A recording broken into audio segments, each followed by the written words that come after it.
Oh, hi, podcast listeners. There's many ways you can listen to the Real Nerds podcast. You can subscribe on iTunes. You can also subscribe on Stitcher Radio. You want to send us a Twitter message? You can do that. It's so easy, at Real Nerds. Like us on Facebook, Real Nerds Podcast. You can visit our website, realnerdspodcast.com, where there'll be a lot of articles for you to not only read, but to listen to our previous shows. Do you like your stories told through pictures? Then you can also follow us at Real Nerds on Instagram. You can also call us, 720-6nerds5. Thanks for listening and enjoy the show. Camera, action! Well, a real nerd knows who shot, and a real nerd can follow the plot, and a real nerd can... talk film! I'm sorry. Take it outside.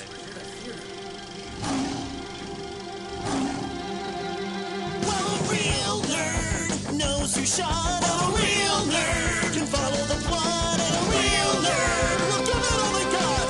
Lights, camera, action! Real nerds. Welcome to Real Nerds Podcast, hands down the best podcast on the internet. I am Ryan. I am joined, as always, by Brad. I'm here. You are. How you doing? Yeah, I am exhausted already, and I have the 48-hour film project to do this weekend. So, yeah, we'll see how this goes. Nice. So you don't know what you're going to get. Do you have any ideas rolling around in your head on what you want to do? I mean, ideally, I want to do Thunderbolt 3, but, there's a couple of genres that could throw everything. Or no matter what the genre is, you could still make Thunderbolt. Sure, yeah. But, there's like a specific idea for Thunderbolt that I want to do. So, if the stars align, then I'll get to do it, and it'll be satisfying. But, you got to do what you get. So, we'll see. Yeah. Yeah. Well, there's also the anxiety of people said they were going to do it, and are they still going to be able to do it on Friday? That's another one of I'm putting a lot of work into it for all this stuff to pan out. So we'll see. Well, I hope it pans out for you, buddy. Thanks. How you doing? Good. I just work all the time. I have nothing cool to say. Oh, well. Yeah, I know. I got nothing this week. I literally have just been working, and I did have almost organized every single one of my Spider-Mans, my comics. Okay. In a way where, they were already kind of organized, but in my comic book room at my new house, I'm trying to have each area in the room be a specific section. So a different shrine to different eras of Spider-Man. Kind of. But against one of my walls, I have shelving that has just a bunch of Spider-Man and Green Goblin action figures. And so over there is going to be the Peter Parker Spider-Mans. So I got most of those organized, and now I'm whittling down to Spider-Man-centric titles, like Miles Morales Spider-Man or Spider-Gwen, things like that. So, yeah, when I lived at my old house, I wasn't able to have my comics spread out. So they were just in a really big stack of long boxes that were hard to sometimes to get to. So for a while, 7 years, I've just been getting new comics and kind of stacking them in long boxes. And now that I'm at my new house, I've been reorganizing them so they're all in their proper place. And it's fun, but it's also monotonous. Mm-hmm. I don't know how to describe. I really like doing it, but at the same time, I'm annoyed at myself. You know what I mean? Because how did I let it get like this? Kind of pisses me off. Yeah. So what you're saying is you could never run a comic book store yourself. Oh, I could if I had, couple thousand square feet to organize. It'd be a lot easier, but now I have my room and it's a lot easier. And I also I know this is really exciting for everybody listening, but I would also separate my Green Goblin stuff. And now, because uh, or Harley Quinn or Poison Ivy, because, people like Poison Ivy show up more often in Batman or some other comic book. So I wanted to keep all the Poison Ivies together. Well, I found that it makes me forget what comics I have. So I've also been going back and actually putting them where they belong. So there's no more missing gaps in like my comic collection, per se. But yeah, that's what I've been up to. Yeah, it's I don't know. I think in our sphere that's a worthwhile thing to do. It's Yeah, notable. no, It's not too nerdy. it's fun. Like, it's gets monotonous, but at the same time, I'm having fun doing it. And I have a bad habit. I don't know. Anytime I go through my collection, I also like to um, reread some stuff. So it takes me longer than it probably should. But Yeah. it's fun. I like comics. That whole IDW Ninja Turtles run, like, it's what, 15 years old now. Yeah. I think I read the first few issues, and then I've been collecting them all and then shelving them. And Hmm. I look forward to the day that I just like bust them out and just like burn through them. And I like organizing them so much, but since I don't collect a lot of them anymore, it's like I don't really have an excuse to, other than to just read them. Like, yeah, organizing them, like everything's organized. So Yeah, it is fun organizing them. And two, I've never had a room that I could just call my own, like my nerd room. yeah, And I mean, I really have a whole basement because my wife is really cool. So I have, a separate room that has my comics and stuff, but um, it's just kind of fun to be able to finally sit in a room and, have my mini Nintendo and Super Nintendo hooked up and, have my Mortal Kombat figures and just be able to sit in here and be a geek and kind of be detached from everything. yeah, this is Um, my realm. yes. And it's just fun. And it, brings back memories because I have art prints and original art that's signed by people we met at, Fan Expo and Denver Comic Con. Just some cool memories. So it's definitely, when it's all organized, I can't wait to show it off and be proud of I call it a paradise. It kind of smells like comics in here now. And That musty paper smell. Yeah. yeah, it's nice. And an old couple lived here before they died and we bought it. And, this was his like workbench room, and so he built these tables in here that are reinforced, so I could put my long boxes on them and most of them off the floor. So it's kind of nice that I don't have to build anything. Yeah. So Yeah, it's especially been because you can't get materials from any hardware store. oh yeah, no, it's a fucking joke. In fact, I think tomorrow I'm honestly going to go to IKEA and see if I can. Because I looked online, their bookshelves are like $60 and you can buy extra shelves for them. So I'm going to measure it and see if I can get the same effect because um, I don't know when we came down here and did that like 2 months ago. Yeah. So, but I'll still Isn't buy you dinner and stuff. I appreciate your help with it. Aw. Yay. Food. Yeah, it doesn't go unnoticed. I'm kind of annoyed. Anywho, every week we see a new movie and we podcast our experience of the world. This week we saw Eddington. Stay tuned. We'll play the trailer. We'll recommend the film or not.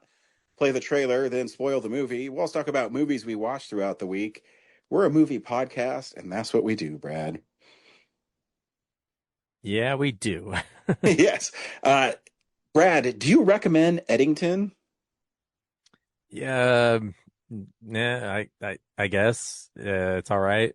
I really just didn't get like I didn't know how to process it after I watched it. I was like, okay, so I guess he made like a dark comedy about the pandemic, and that's that. It has some pretty.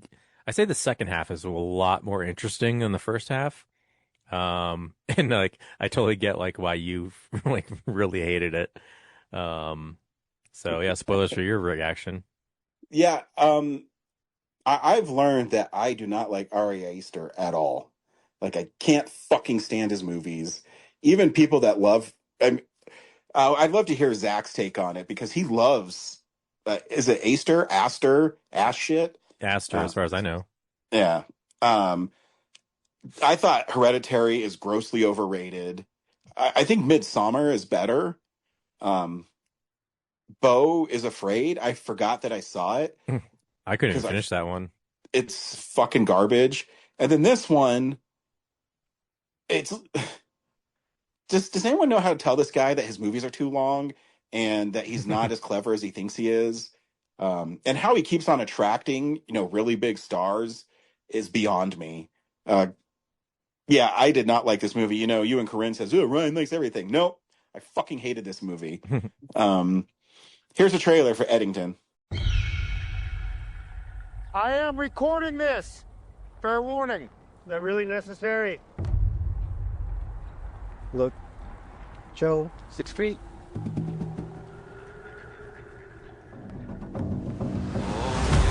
me a home where the buffalo roam. Is that praying?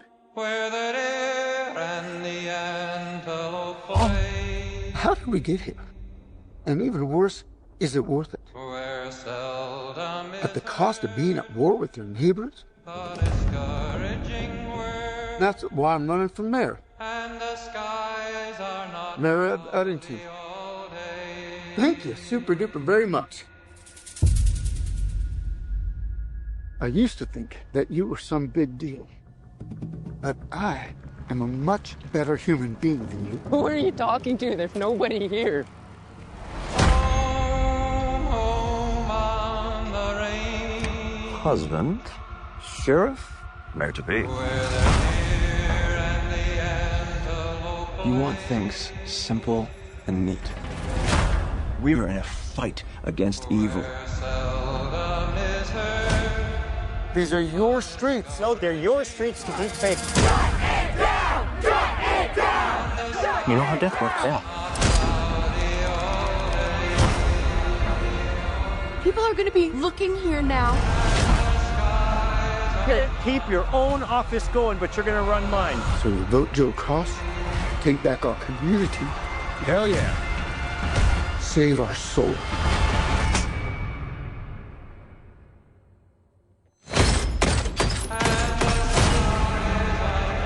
Your pain is not a coincidence. You are not a coincidence. We Are not a coincidence.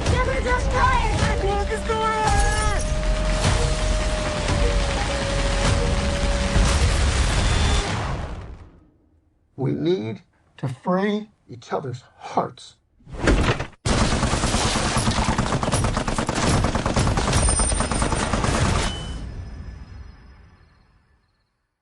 Hey, you remember how much fun it was during COVID-19 lockdowns? Oh, yeah, it was a blast. Well, hey, here's a 3.5 hour long movie for it. Was it 3.5 hours? I didn't even look. I mean, it felt like it. I'm sorry, it's 2.5. But yeah, you're right. Like, you could have started this movie really halfway in and just had a solid movie after that. But yeah, after this, I'm kind of looking back at his catalog and being like, I wonder if Hereditary and Midsummer were like dark comedies and everyone just treated him as horror. Because after Beau and this, I just feel like he is making like dark comedies. Yeah, I mean, because yeah, like a little girl getting her head like taken off by a street post while driving could be kind of taken as kind of silly. yeah, but at the same time, because when that, I know we're talking about Eddington, but Hereditary, when it came out, it was so buzzy. You know what I mean? Oh yeah. Everyone saying, "Oh, this is one of the best horrors of all time." In fact, Variety put out, the top 25 horror films of the last quarter century, and I think it was number 2. Under the Skin was number 1, which I got, okay, I can get on board with that. But it was number 2, and Brad, did you like Hereditary? I just couldn't. I was really underwhelmed with it. It's interesting they lumped I don't know, I don't think Under the Skin or Hereditary are like horror movies. I think they're just disturbing. Yeah, I agree. But it's, this one, you're dealing with two men who are running against campaigning against. I mean, they show it in the trailer, and then it's an examination of people during that time and how they might react to certain things. Because, I mean, of course, they're going to touch on the BLM movement, and there's just so much going on in it. There's It seems like he took like all these touch points of like scrolling through the internet of like, okay, here's this thing I remember from that era. And like all the discourse from it, like almost if you just like reread a bunch of comment sections about different things, like that's what this movie is. That's funny you say that, because that's what I was thinking as I was painfully watching this thing. Is he saw something online, then wrote a 30-minute page script about each thing, whether it's Antifa or Black Lives Matter or, a conservative voice like Alex Jones or whatever it is. You sit there and you watch it, and it's reliving this stuff, and it's fucking torture. And why does he not like edit his movies? His movies drag on forever, and I don't know. I feel like he's so pretentious in his presenting of any film he does that it gets in the way of the movie. And the performances are good, whether it's Pedro Pascal or Joaquin Phoenix, Emma Stone. These people are good, but it's disguised in this, oh, look, I'm smarter than you kind of attitude towards the film, if that makes sense. I feel like I'm watching someone who thinks he's smarter than you, and he's putting it out on camera. Yeah, I don't know about that, but like it does seem like no, I'm right, Brad. You're wrong. It does feel like he didn't want to come down on once. Like it's such a neutral story. Like it kind of paints everyone as terrible. Yeah, and like kind of a joke across the board, like all sides of every argument. So it's kind of like, I don't know, you're sitting there like, come on, man, take a side, like have some kind of like perspective on it. Otherwise, you're just like, here's a bunch of stuff, enjoy.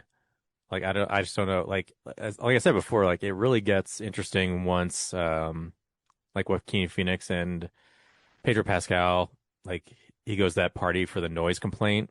Yeah. And like after it kicks off for that, like then like everything is like tense, and watching him try to do the cover up of the murder. And at that point, I was like, oh, he's painting like cops as like these corrupt, bumbling buffoons. Like, of course, Ryan hates them. Well, it's not only that. It's I'm totally cool with however people portray things in art. It is what it is. But it's just, I don't know. Everything he does just has this arrogance to it, and him not taking a side. It's like you said earlier, because whether it's the mask mandate, what makes the evil conservative sheriff now want to run for mayor, and it's just, I don't know. And it's probably my fault because I already had this pre biasy towards Ari Aster, and so it's hard for me to want to watch his movies. But I was like, I'll give this one a chance because I like all the actors in it. And then that's my fault. I should have known better. But we also in this podcast try to give every movie a chance, and it's really hard for me to give his movies a chance.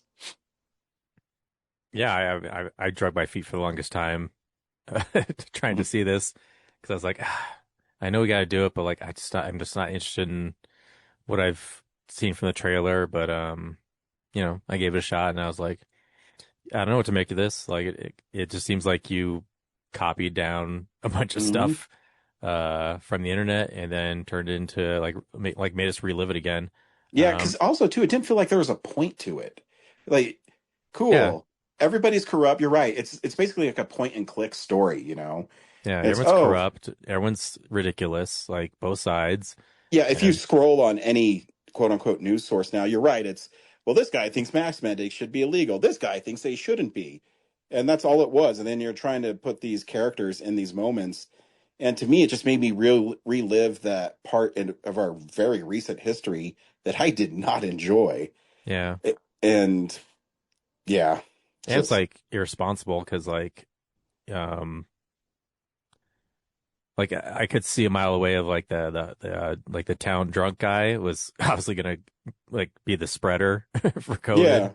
And then like, having like an actual like terrorist, like, I don't know, like an actual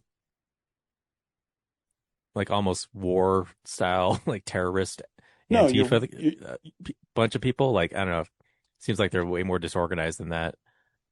But yeah, it's again, you're right. He's basically wants his cake and eat it too, where he doesn't take a side, but they're also kind of cartoony versions of everybody. yeah, You also too, know, like when the terrorists do show up, it's like, okay, so did they let him out of the jail? And then when did they set up like a landmine or whatever? I don't know. Like that whole transition to like the explosion and stuff, just I was like, oh, how did this is like over the top. yeah, it's fucking Ari Aster. He's a fucking pretentious garbage filmmaker disguised as, oh, look how cool I make movies. I couldn't get past it, but Yeah. everybody Well, else who liked it, good for them. again, this is something I'll just forget and like by the end of the year, so I'm not too worried about it. There's always those things where I say, man, I buy a lot of movies, but I can unequivocally say I will never watch this movie again. Yeah, looking back at our 12 or what 13 years doing this, Mm-hmm. there's a lot of movies that I was just like, I will never put on again. Yeah, it's funny because Not that they're I'm bad, but I yeah, just like, yeah, I'm a big, comic book movie dude, but I still have not gotten Morbius or Madam Web or the second Aquaman. So, yeah, no, same. The Sony Marvel stuff, I only have the second Venom because the Steelbook art was cool. oh yeah, I don't have the third Venom either. Yeah, and then I got the third one just because I was like, well, I have the first two, so I got to complete the trilogy. So there's that. But yeah, I skipped all the other ones because I was like, I just don't, I won't put them in. I won't Yeah. watch them unless it's like a joke or I'm trying to like. Yeah. And the funny thing is I'm such a Spider-Man completist, but even on those, I have a line sometimes, and Dakota Johnson sleepwalking her way through Madam Web is, I guess my line. Yeah. And now I'm like thinking about too for the new Warner Brothers DC stuff. I'm just like, well, if I don't get the new Superman on Steelbook, I can this could be my off ramp, just getting the regular version and saving a ton of money. Mm-hmm. But then I'm like, but it was a good movie. Yeah, but Superman's really good though. Yeah, but if I get it, then I'm gonna have to get like all the rest of the Yeah, no, Gunverse stuff coming I out later. totally feel you.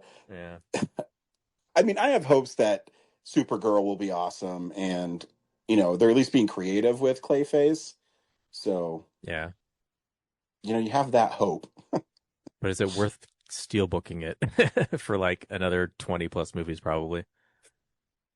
Yep, that's a conundrum us collectors Yeah. are in. I mean, we still have Fantastic Four coming out next. That'll probably be another $40. Yeah, I won't give up on the Marvel ones, even though some of them. I mean, if I wasn't such a collector and completist, I wouldn't get the Eternals on Steelbook. Yeah, But yeah, that's one. I mean, and I don't think Eternals is actually a bad movie. It's just, I mean, I wouldn't mind saving, $15. yeah. But yeah, it's another one where like it was fine, but like, am I gonna watch it again? Probably not. Yeah, I watched it, I don't know, a couple months ago. It holds up better than you remember it. If I watch the it again, filmmaker is really, really talented. So yeah, I'm like, if I watch it, it'll probably just be like, oh, to remember how it connects to the other stuff that hasn't materialized yet. yeah.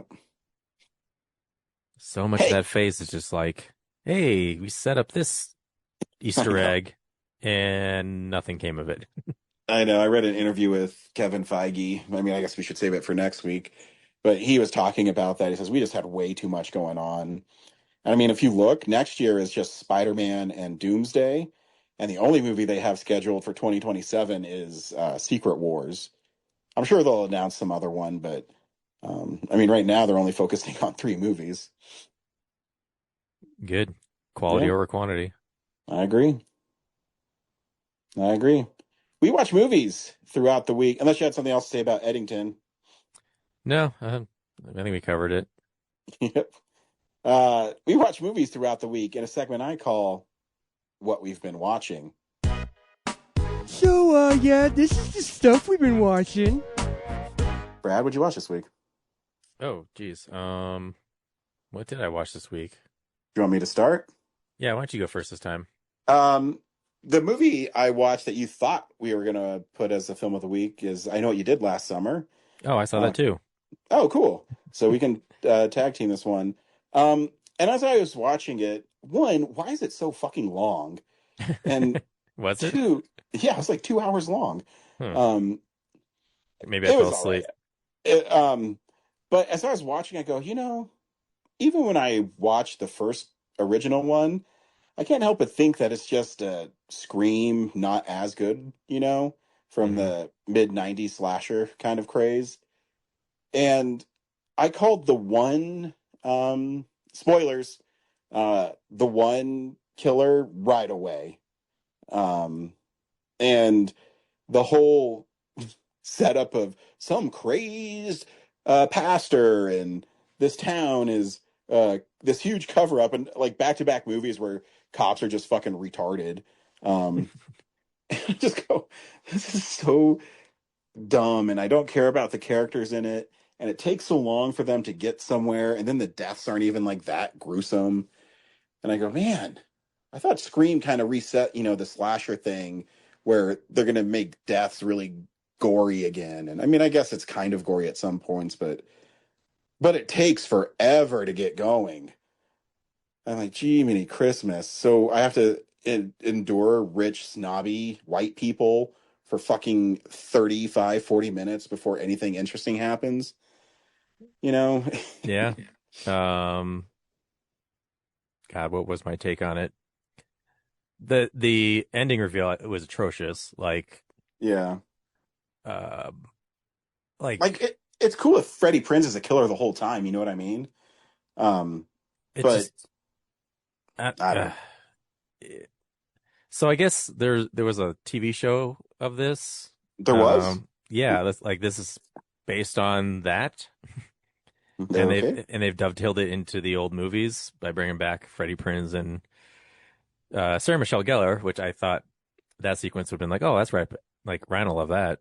Yeah, I mean, it was. I mean, she did really well in it, but as far as finding a way to bring her back, that was cool. But yeah, I think the biggest thing was there were parts where I was like, okay, I can't follow what's going on, and yeah, we have to sit through these insufferable teenagers. But then I don't know, I'd be sitting there trying to figure out what's even going on, what's the thread of the story other than these kids are getting killed. And then I realized, oh, we're in another scene where someone's just surprise, they're getting killed. I'm like, what? Wait, what? That, and the first couple people that they killed had nothing to do with that dude who drove off the fucking road. What did the one new fiance do? What was that guy's? He's just like, oh, I'm going to clean up after my wife had all her friends over. Oh, time to kill this guy. Yeah. Wait, what? And then later, the one jock dude's dad, got killed with him. Yeah. Yeah, it just felt like it was trying so hard to, be clever, and it was just, really actually kind of boring. Yeah. Kill-wise.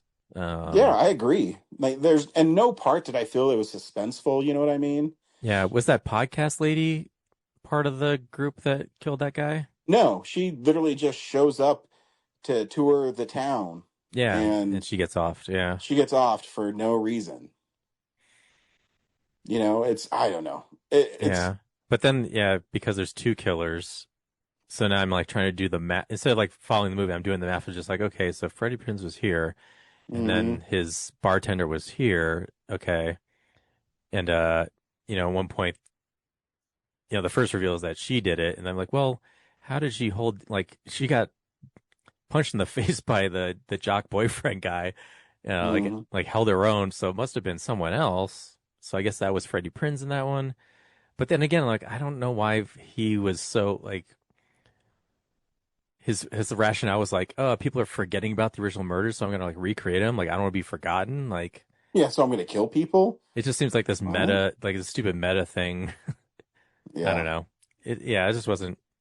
But yeah, it just again, kind like of fizzled out for me. if these characters are based on the TV show, then I'm like, okay, I guess this makes sense. But yeah, in the world of like rebooting Halloween and Scream, it's just like, come on, you got to do better than Yeah, that. I And also, agree. and also at the end, like she and her friend are like eating on the like lunch on the beach, and they just have this off-camera like note of like, oh, by the way, she's not dead. Like the one killer girl. I was like, Yeah. haha. Wait, They're laughing about it, and like all their friends just got murdered.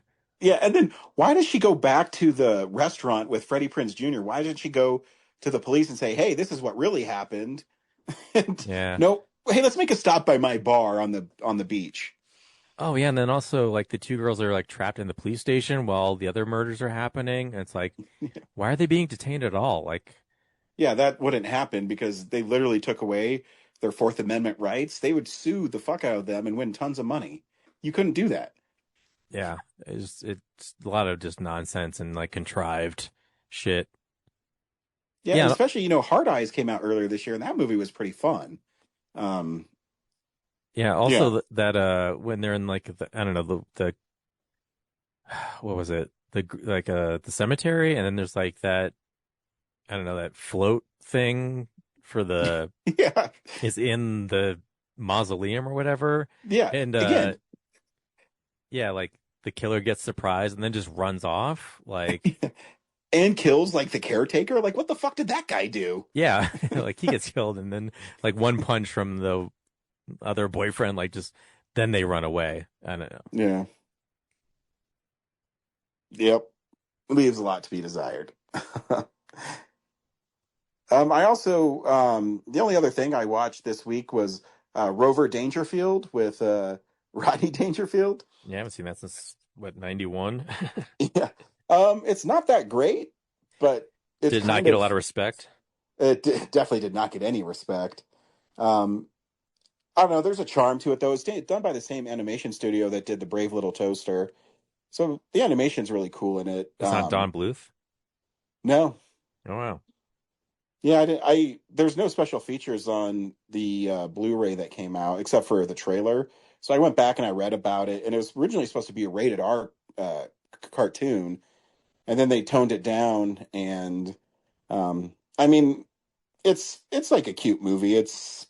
I would say it's a harmless there kind of movie. And yeah, I remember seeing it a really long time ago, and I'm a really big Rodney Dangerfield fan. And when Warner Archive put it out, it was like $12.99. So I said, you know what? Why not? And I forgot there's all these song and dance numbers in it. He's a poor doggy that just wants to be loved. Yeah, I'm sure like All Dogs Go to Heaven was big at that time, so whatever executive was like, hey, I'll greenlight this dog movie with Rodney Dangerfield. Yep. Or maybe they had the rated R version and they're like, oh, All Dogs Go to Heaven, we gotta make it G rated. It seems like what it was. I mean, it wasn't horrible, but it was fine. And it's 75 minutes, so it flew by. And it's one of those movies that it goes by so fast, and you know how you can kind of feel when it's the climax, and you go, "Wow, this is a really quick movie," and it was. So, yeah, there's worse stuff out there called Eddington. So, if you had a choice between Rover Dangerfield and Eddington, I would choose Rover Dangerfield. Brad, what'd you watch this week? I think there might be something worse. It's called Abraham's Boys, a Dracula story. I saw the poster for that, and I did not want to see the movie. Oh, really? Just that poster? It's just a girl with like holes in her neck. Yeah, it looked like it was cheap. But that girl is what's her name from the House of the Devil? Oh, So I was like, oh yeah, I'm up for that. see, now you sold me. Yeah, well, Wait, let me do it like Homer in The Simpsons. That's good. but then it's really boring. That's bad. Yeah, man, it was rough. So Van Helsing or whatever, he's like really overprotective of everybody. and it like just makes him really off-putting. And like eventually he's basically like the villain of the story. And his oldest kid takes upon himself to like put him down. And that whole scene where like once he realizes his kid is actually really tough, because like a lot of the movie is him just like really upset that his kids are kind of soft when they should be like strong and like vampire hunters. Yeah. But yeah, his son kills him, but like the acting in that moment of like, he just like loses his mind and like does like the evil laugh or whatever before he gets beheaded. It's just like, dude, like this is so cartoony. Anyway, yeah. Well, you sold me not to see it.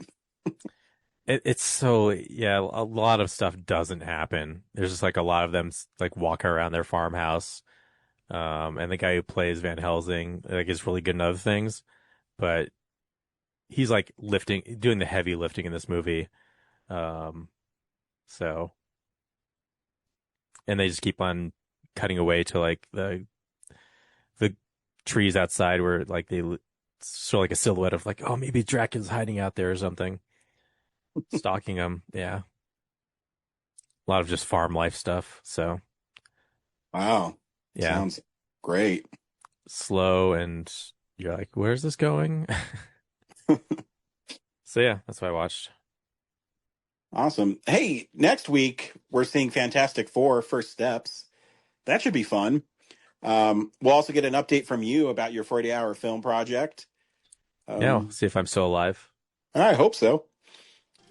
So until next week, we'll see you at the movies. Well, a real nerd knows who shot. A real nerd can follow the plot. And a real nerd will give it all they got. Lights, camera, action. Real nerds. Thanks for listening to Real Nerds Podcast, a Nebulous Visions production. Stream or download episodes, read articles at realnerdspodcast.com. Stream us on Apple or Google Podcast, Stitcher, Spotify, or iHeartRadio. Follow us on Facebook, Real Nerds Podcast. Twitter and Instagram at Real Nerds. Watch us on YouTube, Real Nerds Podcast. Email us at realnerds@gmail.com. Call us at 720-6nerds5. Thank you to Sparks Mandrill, Mike at Plan 9 Studios, and Bolognium for all of our groovy theme songs. And that's how you fucking do it!